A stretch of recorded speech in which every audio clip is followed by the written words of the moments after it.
program sekolah penggerak. Alhamdulillah Kabupaten Jawa Tengah terbanyak, tepuk tangan, terbanyak diterima sebagai kepala sekolah penggerak seluruh Aceh. Yang beberapa minggu lalu kami menandatangani MOU dengan Menteri Pendidikan, Riset dan Teknologi diwakili oleh LPMP. Ini semua adalah bentuk komitmen dari Bapak Bupati Jawa Tengah.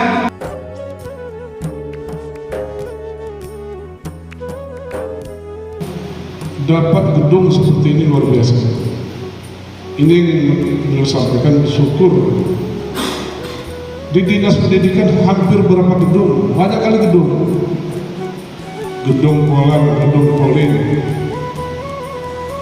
Sedangkan untuk menentukan kualitas manusianya bukan gedung itu, tetapi orangnya. Tingkatkanlah pelayanan kita kepada masyarakat.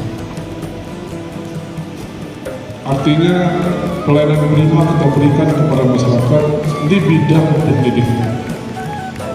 Untuk bekerja di dalam ruang ini, mudah-mudahan saudara sehat semua, harmonis, rukun,